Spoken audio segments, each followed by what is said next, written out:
పరిశుద్ధుడని నిత్య నివాసి అని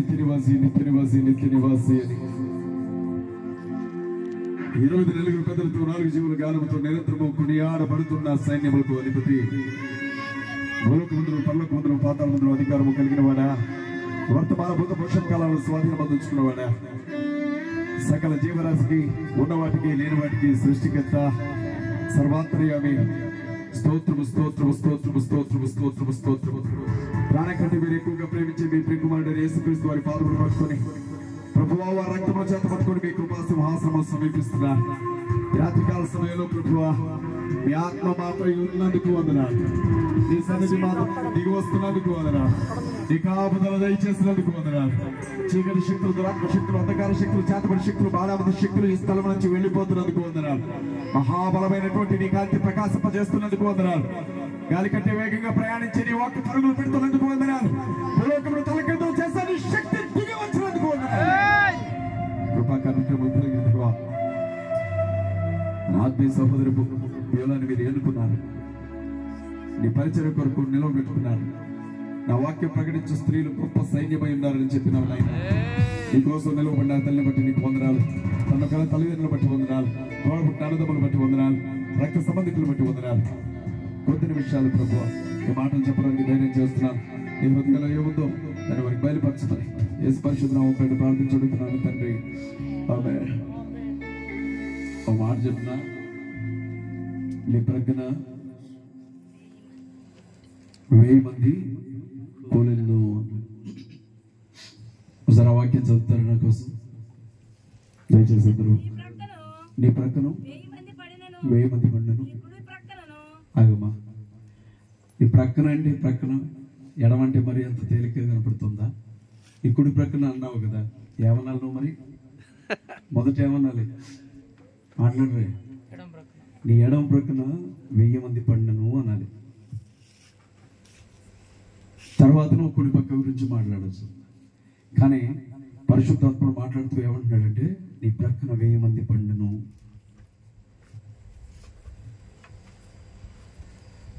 స్వతహాగానే మనకి చాలా భయం అండి. ఇక్కడ నేను మాటలు చెప్తుంటానా, నేను ప్రార్థన చేస్తే నిజంగా చెప్తున్నాను, నేనే కాదు, అభిషేకించబడిన దైవజనులు ప్రార్థన చేస్తే, దేవుని పిలుపున్న దైవజనులు ప్రార్థన చేస్తే దెయ్యాలు అస్సలు ఆగలేదు. కేకలు పెట్టుకుంటూ వెళ్ళిపోతారు. కానీ నాకు దెయ్యాలంటే భయం, ఒక్కడనే పడుకోలేదు. ఖచ్చితంగా మా ఆవిడ ఉండాల్సిందే పక్కన.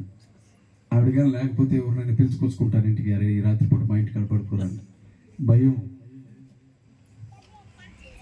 గొప్ప గొప్ప మాటలు చెప్పే వాళ్ళందరూ ధైర్యవంతులు అనుకోకండి. మనిషికి చాలా భయం. వాస్తవా కదా? ఎంత భయం అంటే మనిషికి ఇంట్లో పెళ్ళేట జరిగిద్దో అని భయం,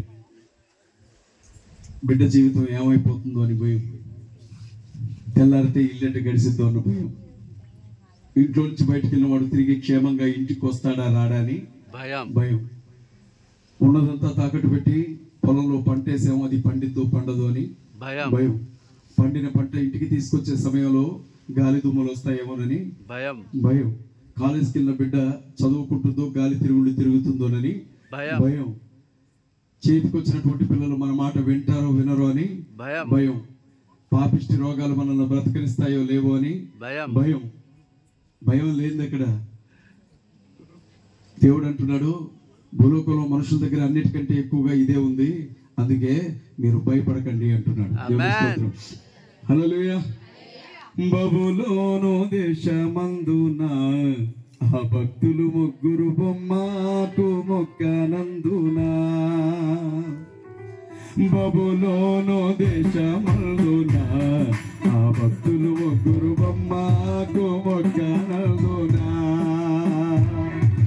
పట్టి బంధించి రాజు అగ్నిలో పడవేసే, పట్టి బంధించి రాజు అగ్నిలో పడవేసే, నాగవాడు ఉండలేదా ఓ భక్తుడా, నాగేరమ్మని పిలువలేదా, నాగవాడు ఉండలేదా ఓ భక్తుడా, నాగేరమ్మని పిలువలేదా, భయమో చెందకు నీవు దిగులు చెంద చెందకు నీవు భయము చెందకు నీవు దిగులు చెందకు నీవు భయము చెందకు నీవు దిగులు చెందకు నీవు భయము చెందకు నీవు దిగులు చెందకు నీవు జీవమిచ్చిన జీవమిచ్చిన జీవమిచ్చిన ఉన్నాడు భక్తుడా ప్రాణం పెట్టిన యేసయ్యున్నాడు జీవమిచ్చిన ఉన్నాడు భక్తుడా ప్రాణం పెట్టిన ఉన్నాడు ఆస్తి అంతా పోయినా ఆ దేహమంతా కృపలతో నిండినా ఆస్తి అంతా పోయినా ఆ దేహమంతా కృపలతో నిండినా అన్నీ ఇచ్చిన తండ్రి అన్నీ తీసుకుపోయే అన్నీ ఇచ్చిన తండ్రి అన్నీ తీసుకుపోయే అన్నీ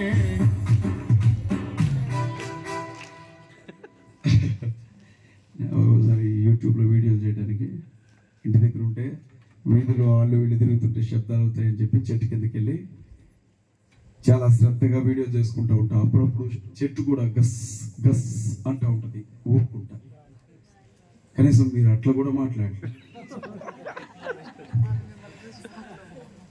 అన్నీ ఇచ్చిన తండ్రి అన్నీ తీసుకుపోయే అన్నీ అన్నీ ఇచ్చిన తండ్రి అట్లా కాదు. ఏమన్నా వచ్చేది ఉంటే చెప్పు. నువ్వు రాగానే ఇచ్చిన తండ్రి మొత్తం తీసుకుపోయిండు అంటే అట్లా కాదు. ఏం చెప్పాలా బాగా వచ్చే పాట ఏదన్నా ఉంటే పాట పాడుతుంటేనే పరలోకం పరవశించి పరలోక తలుపులు తెరిచి దేవుడు ఒక్కొక్కళ్ళ దగ్గర కిలో బంగారం మూట పడిపోతుంది. తల్లి ఇచ్చిన తండ్రి నిజంగా చెప్పనా ఎంత దారుణంగా పాడుతున్నారంటే ఇలా కూడా పాడతారు అనిపిస్తుంది. నాకు అనిపిస్తూ ఉంటుంది ఆడవాళ్ళ గొంతులు చాలా భయంకరంగా ఉంటాయి. చాలా మంది సున్నితమైన గొంతులు అని అంటారు. వాస్తవం కాదు. సిటీలో మేము ఉన్నప్పుడు నేను చూశాను, వాటర్ ట్యాంకులు వస్తాయి, ఇంటికి నీళ్ళు రావు. ఆ ట్యాంకుల దగ్గర పొద్దున్నే వచ్చి ఆవిడ కూర్చుంటారని బిందెలు పెట్టి వెళ్తారు. పొరపాటున ఏ అక్క కాలైనా బిందెకి తగిలితే ఒరిజినల్ గొంతు బయటకు వస్తుంది ఆడవాళ్ళు. అంత దాగేంది కాదు. ఇంట్లో వాళ్ళు మాట్లాడేటప్పుడు వినండి, నిజంగా చెప్తున్నా, మైక్ సౌండ్ సిస్టమ్ ఇవన్నీ సిగ్గుతో ఆత్మహత్య చేసుకొని చచ్చిపోవాలి. అంత బాగా మాట్లాడతారు. అన్నీ ఇచ్చిన తండ్రి అన్నీ తీసుకుపోయే అన్నీ. ఈ దొంగతనం నువ్వే చేసావా అంటే 10 మంది తింటారేమోనని వాడు సిగ్గుతో నేనే చేసా. ఏం సిగ్గుపడే పని చేస్తున్నావు ఇక్కడ?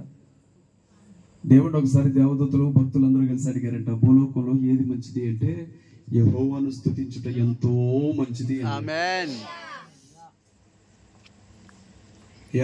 ధననిధులు నింపుతానన్నావు, ఇంకేమో నింపుతావు అంటే నోర్లు తెరిస్తే వాటిని కూడా నా మాటలతో నింపుతాను అన్నాడు. ఆమేన్. మోగదయ్యాలు పారిపోవాలా.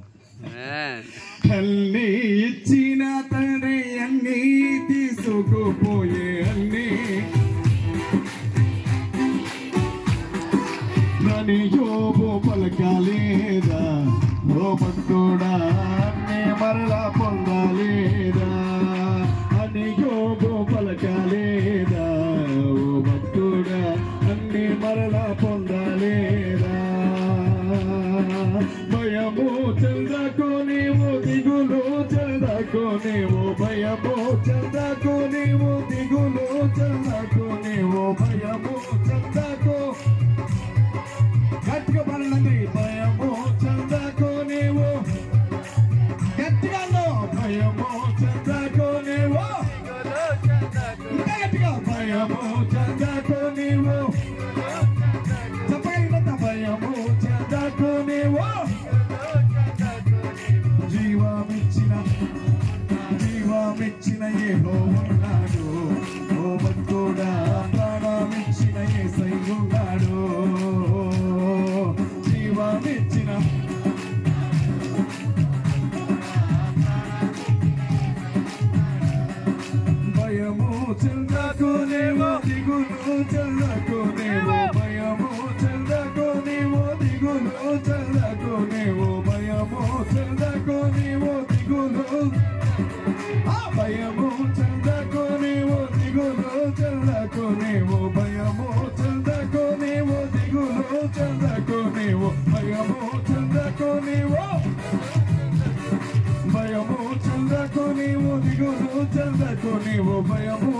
చెందకు నీవు దిగులు చెందకు నీవు భయము చెందకు నీవు దిగులు చెందకు నీవు భయము చెందకు నీవు ఆ జీవమిచ్చిన ఉన్నాడు ఓ భక్తుడా ప్రాణం పెట్టిన ఉన్నాడు నీకు జీవమిచ్చిన ఉన్నాడు ఓ భక్తుడా ప్రాణం పెట్టిన ఉన్నాడు.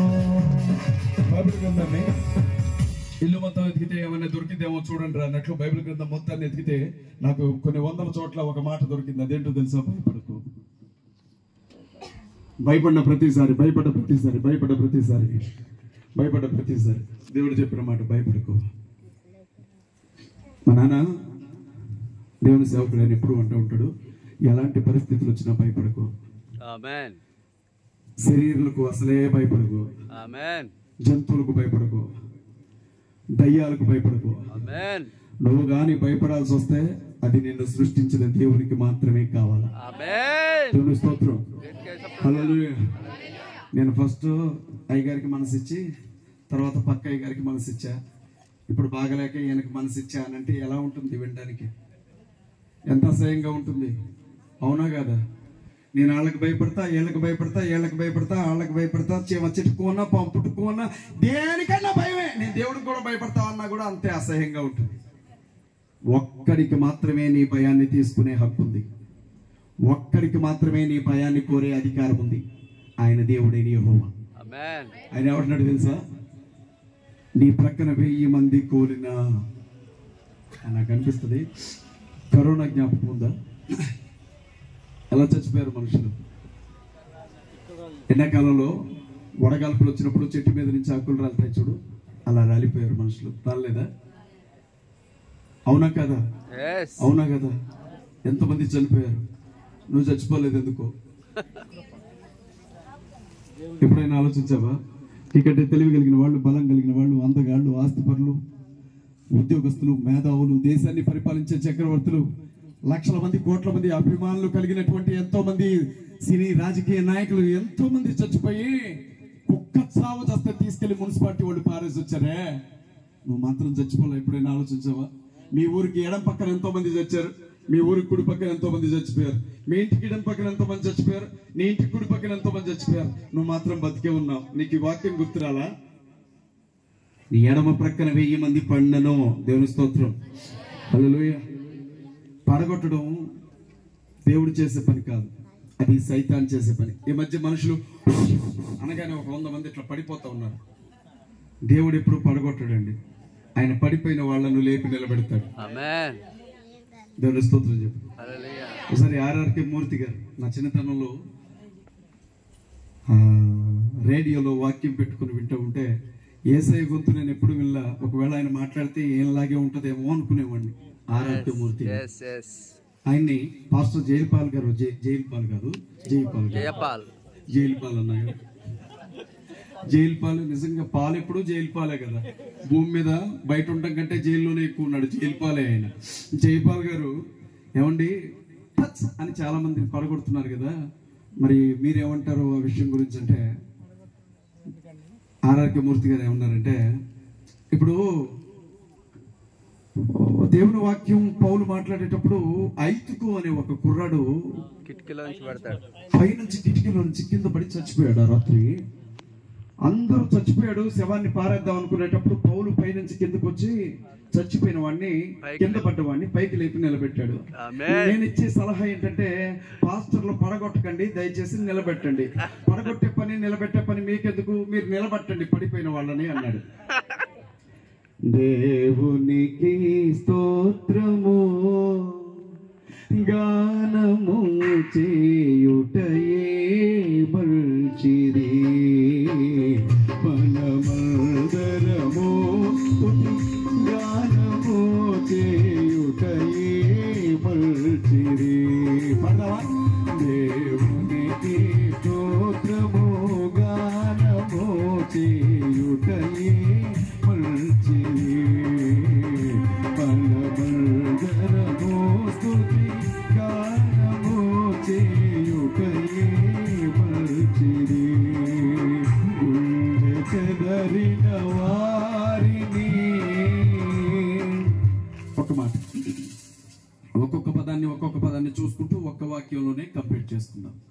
బైబిల్ తెరిచి పేరాలు మీరు చదవాల్సిన అవసరం ఏమీ లేదు. ఇక బైబిల్ పోయింది. పడినా అన్న దగ్గర ఉన్నాను, పడిపోయినటువంటి జీవితాలను ఆయన ఎలా లేపుతాడో చూద్దాం. మీరు గమనించారు, నా చిన్నతనంలో ముక్కులో నుంచి రక్తం కారుతా ఉంది ఒక అతనికి. వెంటనే ఇంట్లోనికి వెళ్ళిన వాళ్ళు క్లాత్ ఒకటి తీసుకుని వచ్చి ముక్కుకి పెట్టారు. ఇలా ఏమైంది అంటే ముక్కు చెదిరింది అని అన్నారు. ఏదో ఒకటి లేండి, బెదిరిందో చెదిరిందో మొత్తానికి అయితే జరిగింది కదా. ముక్కులోంచి రక్తం కారుతా ఉంది. వెంటనే దాన్ని ఆపడానికి ఎంత కష్టమైందో వాడికి. ఆ కర్చీఫ్ తీసి చూసినప్పుడల్లా రక్తం వస్తుంది. అమ్మ ఏమైంది అంటే ముక్కు చెదిరింది నాయన, ముక్కు బెదిరింది నాయన. నేను చాలా సందర్భాల్లో ఈ పాట విన్నాను, గుండె చెదిరిన వారిని అంటే. అప్పుడు గుండె బెదరిన అనేలేమో. మీకు తెలుసా, శరీరంలో రక్తం ఒళ్ళంతా ఉంటుంది, కానీ ఒంట్లో నుంచి చెమట మాత్రమే బయటకు వస్తుంది. ఒంటి నిండా రక్తం ఉంటుంది, కానీ కన్నీళ్లు మాత్రమే బయటకు వస్తాయి. కానీ చిన్న దెబ్బలు తగిలితే ఇన్ని నీళ్లున్నా రక్తమే బయటకు వస్తుంది. ఆ రక్తాన్ని జాగ్రత్తగా గుండెలోనికి తీసుకొని, ఆ గుండె వచ్చిన రక్తంలో మలినాలు ఏమీ లేకుండా జాగ్రత్తగా వడగట్టి కొంత రక్తాన్ని ఒంట్లోకి పంపి, మళ్ళీ మలినమైన రక్తాన్ని తనలోనికి తీసుకొని దాన్ని జాగ్రత్తగా వడగట్టి మళ్ళీ ఒంటికి పంపిస్తూ ఉంటుంది. ఇది గుండె పని. ఆ గుండె చాలా జాగ్రత్తగా ఈ పని చేస్తుంది. ఒంట్లో చాలా అసహ్యమైన భాగం ఏదైనా ఉందంటే అది గుండె. చాలా అసహ్యంగా ఉంటుంది, దాన్ని చూడలేరు మీరు బయటికి తీస్తే. కానీ ఆ గుండె అన్నిటికంటే గొప్ప పని చేస్తుంది. ఈ గుండెలో ఉన్నటువంటి రక్తపు చుక్క, చివరి రక్తపు చుక్కను కూడా యేసయ్య బయటికి తీశారు ఆ గుండెలో పొడిచి.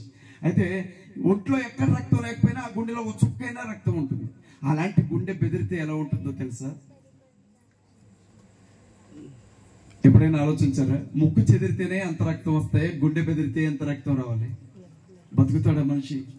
గుండె చెదరిన వారిని బాగు చేయువాడనే, గుండె చెదరిన వారిని బాగు చేయువాడనే, వారి గాయమురల్లయో కాటుచున్నారేని, దేవునికి స్తోత్రము గానము చేయుటయే మంచిది, మనమందరము స్తుతి గానము చేయుటయే మంచిది, మంచిది, మంచిది, మంచిది, మంచిది, మంచిది, మంచిది, మంచిది, మంచిది, దేవునికి స్తోత్రము గానము చేయుటయే మంచిది, మనమందరము స్తుతి గానము చేయుటయే మంచిది. నీ ప్రక్కన 1000 మంది పడినను, ఎంత భయంకరమైన పరిస్థితి వచ్చినా నువ్వు భయపడకు. ఇక్కడికి వచ్చి కూర్చున్నావు, దేవుని మాటలు వింటున్నావు కదా. ఈ మాటలు నావి కాదు, ఆ మాటలు రాసిన ప్రవక్తవి కూడా కావు.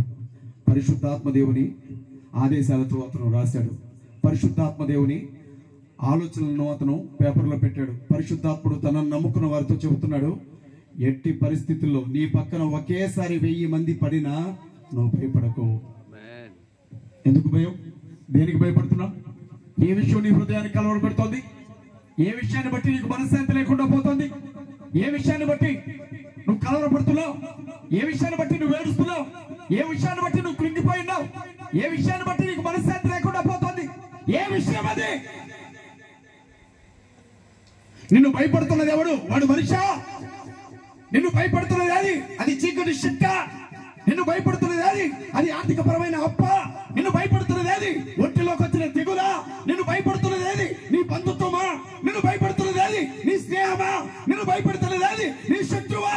నిన్ను భయపడుతున్నది అది? నీలో ఉన్న బలహీనత. నువ్వు దేనికి భయపడుతున్నావు? ప్రభు అంటున్నాడు, నువ్వు భయపడుకో, నువ్వు భయపడుకో, నువ్వు భయపడాల్సిన అవసరం లేదు. ఎందుకు తెలుసా? నేనున్నాను. ఆమేన్. నేను లేనా? నా బిడ్డ 3 సంవత్సరాల బిడ్డ, దాది నాకు చాలా భయం అవుతుంది డాడీ అంటుంది ఒక్కోసారి. అంటే నేనంటాను, నేనుండగా నేను భయపెట్టేది ఎవడమ్మా? నేనుండగా నేను భయపెట్టేది ఎవడు? నేను ప్రాణాలతో ఉండగా నువ్వు భయపడకూడదు. నువ్వు భయపడితే ఎవరికి అవమానం? అది నాకు అవమానం. దేవుని పిల్లలు భయపడితే దేవునికి అవమానం. అది ఆమేన్. 2 చేతులు పైకి చూపిస్తూ దేవుని స్తోత్రం చెప్పాడు. హల్లెలూయా, హల్లెలూయా. నా సంగతి తెలీదు అని ఎవడైనా నిన్ను భయపెట్టాడా? అయిపోయావు నా చేతుల్లో, నువ్వు ఎలా బ్రతుకుతావో చూస్తాను ఎవడైనా అన్నాడా? రా ఇంట్లోకి రా, మూలనే ఒక గదిలో కూర్చొని ఉంటారు. అందా చీకటి శక్తేనా? నీ బిడ్డల బతుకులు చూస్తే భయం వేస్తుందా? వీళ్ళు ఏమైపోతారో బడుద్దాయిలు అని. నీ భర్తను చూస్తే భయం వేస్తుందా? ఏం చేస్తాడో ఈయన చివరికి తాగొచ్చి అని. నా ప్రభు ఏమన్నాడు తెలుసా? వీళ్ళందరూ నేను భయపడుతుంటే నువ్వు నా వైపు ఒకసారి చూడాలనిపించలేదా? నేనున్నానని నీకు ఇప్పుడు జ్ఞాపకం రాలేదా? దేవుని స్తోత్రం చెప్పండి ఒకసారి. హల్లెలూయా. నన్ను చాలా మంది అంటారు, ఏంట్రా నీకు ఇంత ధైర్యం? నేనంటాను, ఆయన ఉన్నాడా, నేను ఆ ధైర్యం. ఆకాశమందు నీవు తప్ప నాకెవరున్నారు నా ప్రభు. ఆకాశమందు నీవు తప్ప నాకెవరున్నారు నా ప్రభు. స్తుతి పాత్రుడా, స్తోత్రార్హుడా, స్తుతులందుకో పూజార్హుడా, స్తుతి పాత్రుడా.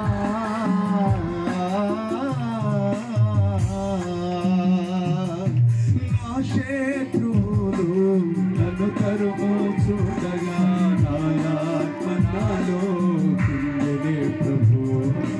నా శత్రువులు నన్ను తరుముచుండగా నా ఆత్మ నాలో కుంగినే ప్రభు.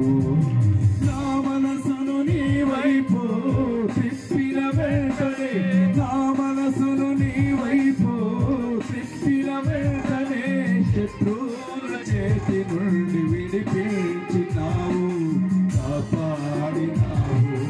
శత్రువుల చేతి నుండి విడిపించినావు, కాపాడినావు. ఆకాశమందు నీవు తప్ప. ఒక మాట చెప్తాను, ఒక మాట మీతో చెప్పాలని నేను ఆశపడుతున్నాను. యేసుక్రీస్తు ప్రభు చెప్పిన మాటను దయచేసి జ్ఞాపకం చేసుకోండి. నేను మిమ్మల్ని అనాథలుగా విడవను. ఎంతమంది నమ్ముతున్నారు ఈ మాట? తల్లి లేని వాడు అనాథ కాదు, తండ్రి ఎవరో తెలియని వాడు అనాథ కాదు. అన్నదమ్ములు, అక్క చెల్లెళ్ళు, బంధుమిత్రులు, ఆస్తులు, అంతస్తులు, రక్త సంబంధికులు, నా వారెవరూ లేరు అనుకునేవాడు కాదు అనాథ. ఈ లోకం వాడిని అనాథ అంటుంది. ఎవడు అనాథో తెలుసా? నిన్ను తల్లి గర్భంలో 9 నెలలు నిర్మించిన నీ తండ్రి ఎవరో తెలియకపోతే అప్పుడు అనాథవు నువ్వు. నీ దేవుడు ఎవరో తెలియకపోతే నువ్వు అనాథవి. నీ సృష్టికర్త ఎవడో తెలియకపోతే నువ్వు అనాథవి. ఆయన ఏమన్నాడు తెలుసా? నిన్ను వదిలే ప్రసక్తే లేదు అనాథగా. దేవుని స్తోత్రం, హల్లెలూయా. ఆయన ఏమన్నాడు తెలుసా?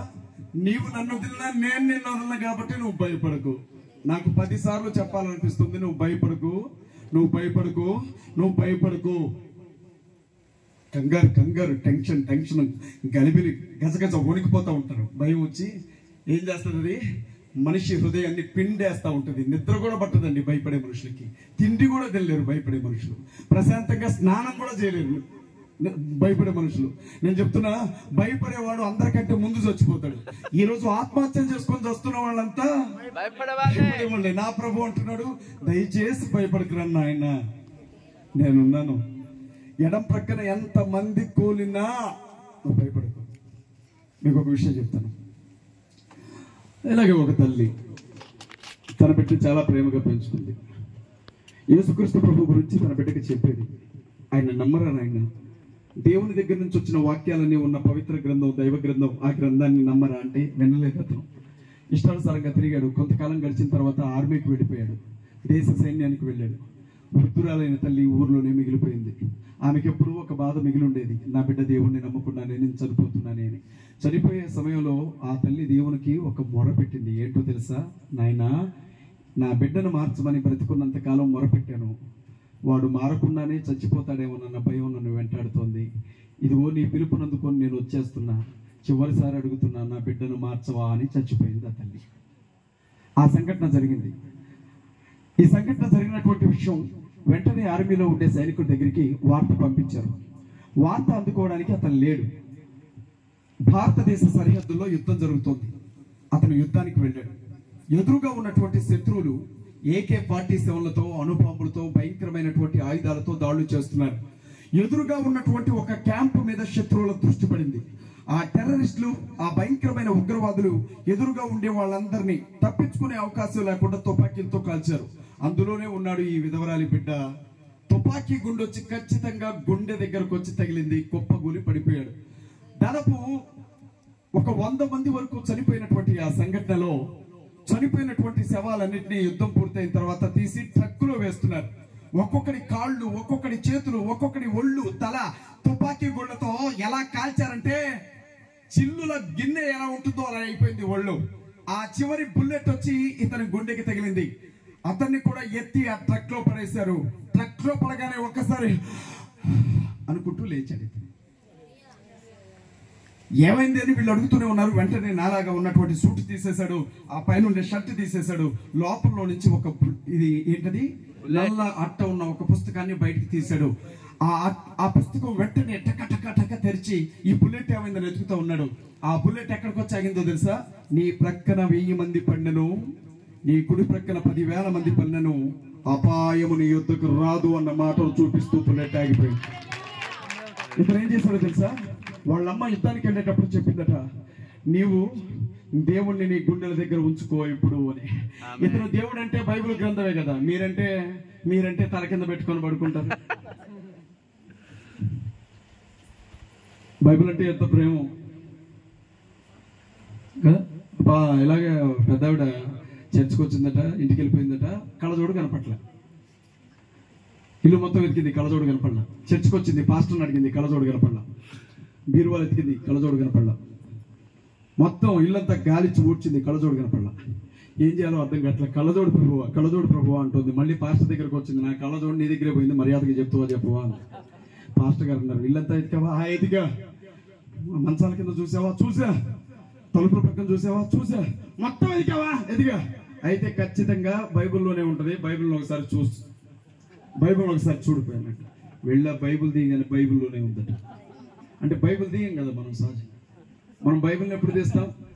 నిద్రపోయేటప్పుడు గాలి ధూళి ఇంట్లోకి వస్తే భయం వేసి అది ఎక్కడ ఉందని ఎత్తుకుతాం. అప్పుడు వేసి టార్చ్ లైట్ పెట్టుకుని బైబిల్ గుండెల్లో బైబిల్ని పెట్టుకో అంటే, దేవుని వాక్యం పెట్టుకో అంటే వీడికి ఏమర్థమైందో తెలుసా? బైబిల్ని తెచ్చి నా గుండెల కాడ పెట్టుకున్నాడు యుద్ధానికి వెళ్ళేటప్పుడు. ఆ వచ్చిన బుల్లెట్ ఈ బైబిల్ ఆపింది. దేవుని స్తోత్రం, హల్లెలూయా. నేను మళ్ళీ చెప్తున్నా, భయపడకు.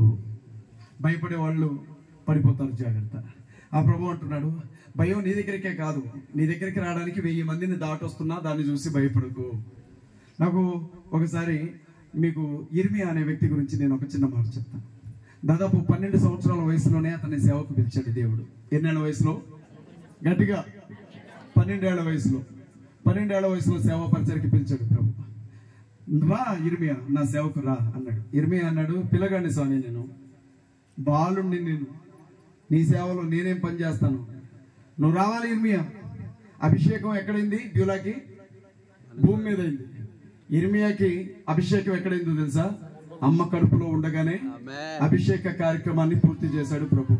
ఇవాళ బ్యూలా నాకు భూమి మీద అభిషేకం అంటుంది. గుర్తుపెట్టుకోవాల్సింది ఏంటంటే, తన సేవకుల అభిషేకం తల్లి గర్భంలో ఉండగానే జరుగుతుంది. నమ్మండి. తల్లి కడుపులో ఉన్నప్పుడే తన సేవకుల అభిషేకం జరుగుతుంది. అభిషేకించబడినటువంటి దైవజనులు ఎటు పోయినా అభిషేకం వారిని సేవలోనికే లాక్కొస్తుంది. తప్పించుకోలేవు. దెయ్యం పట్టిన వాళ్ళైనా తప్పించుకోవచ్చు, దేవదూతలు వెంటబడే వాళ్ళైనా తప్పించుకోవచ్చు, కానీ దేవుని చేత తల్లి గర్భంలో అభిషేకించబడిన వ్యక్తులు మాత్రం భూమి మీదకి వచ్చిన తర్వాత నువ్వు ఎన్ని ఏసాలు వేసినా ఆ సమయం రాగానే ఆ అభిషేకం నిన్ను దేవుని ముందుకు తీసుకొని వచ్చి నిలవబెడుతుంది. మనుషులు అభిషేకించేది మీకు తెలుసో తెలీదో? మనుషులు చేసేది అభిషేకం కాదు, అభిషేకించాల్సింది దేవుడు. అభిషేకించాల్సింది ప్రవక్తలు. అభిషేకం సమయం ఎప్పుడో చెప్పాల్సింది దేవుడు. ఆ అభిషేకం బ్యూలాకి తల్లి కడుపులోనే జరిగింది. సమయం వచ్చినప్పుడు, కాలము పరిపూర్ణమైనప్పుడు ఆ అభిషేకం ప్రతిబింబం మాత్రమే ఈ రోజు జరిగింది. దేవునికి స్తోత్రం. హల్లెలూయా, హల్లెలూయా. ఇర్మియా దేవుడితో అన్నాడు, నా వల్ల కాదు అన్నాడు. అప్పుడు దేవుడు ఇర్మియాతో అన్నాడు, భయపడకు, భయపడకు. మా మనోళ్ళు ఏమంటారు తెలుసా, ఆడదాని, ఆఫ్టర్ ఆల్ ఆడదానివి, నీకెందుకు సేవ, ఎందుకమ్మా ఈ సేవ, పెళ్లి చేసుకొని సగ్గా అత్తారింటికి వెళ్ళి గిన్నెలు తోముకుంటూ కూర్చునేదాన్ని, నీ మొహానికి ఒక సేవ, ఏ పెద్ద సేవ చేసిద్దంట, పెద్ద సేవ, అక్కడే సగం చచ్చిపోతుంది. చాలా మంది అంటారు, ఎండ్రిని మందు తాగినా చచ్చిపోతామో లేదో నాకు తెలియదు, గోకలు వేసుకున్నా చచ్చిపోతామో లేదో నాకు తెలియదు, కానీ 4 మాటలు అంటే మాత్రం చచ్చిపోతాం. అందులో మనం స్పెషలిస్టులం కదా. ఎన్ని గుండెల్లో బద్దలు కొట్టామో, ఎన్ని కాపురాలు నాశనం చేసామో, ఎన్ని జీవితాల్లో నిప్పులు పోసామో, నోరు తెరిసామంటే అసలు అది నేలగా కనపడుతుంది కానీ పాములాగా కనపడాలి. కాటు పడిందో చావడమే. మీ కాళ్ళు పట్టుకొని ప్రతి ఒక్కరు చెప్తున్నా, ఎవరైనా మాట అంటే మీకు ఎంత కష్టంగా ఉంటుందో, మీరు మాట అన్నా ఎదుటి వాళ్ళకి అంతే కష్టంగా ఉంటుంది. చేతనైతే సాయం చేయండి, కానీ దెయ్యాల్లాగా పీడించకండి. దేవుని స్తోత్రం చెప్దాము సార్. హల్లెలూయా. ఇర్మియాతో దేవుడు ఏమన్నాడో తెలుసా, భయపడకు ఇర్మియా, నువ్వు నాకు మొరపెట్టిగా, ఈ లోకంలో ఎవరికి తెలియని రహస్యాలు ఎన్నున్నాయో అన్ని నీకు చెప్తానన్నాడు. మొరపెట్టమ్మా బ్యూలా, ఒక్కదానివే, ఎవరికి తెలియకుండా ఒంటరిగా అందరూ నిద్రపోయే సమయంలో మోకాళ్ళు వంచి నీ ప్రార్థన సన్నిధిలో, నీ మంచం దగ్గర, నువ్వు కూర్చున్న స్థలంలో, నా ప్రభువు నాతో మాట్లాడానని అడుగు, నా ప్రభువు స్వరం నువ్వు వినకపోతే నన్ను అడుగు. దేవుని స్తోత్రం. ఏమన్నాడు తెలుసా, ఇర్మియా అన్న మాట, భయపడకు, భయపడకు. ఇర్మియాతో దేవుడు అన్నమాట, భయపడకు. జీవితంలో ఇంకెప్పుడు భయపడలా. ఎవరు?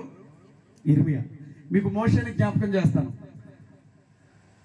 సీనాయి పర్వతం మీద గొర్రెలు కాసుకుంటూ ఉన్నప్పుడు మోషే మండుతున్న ఒక పొదను చూసి, ఆ పొద మండటం ఆశ్చర్యంగా అనిపించి, మండుతుంది పొద, ఆకులు కాలట్లేదు ఏంటని చూడడానికి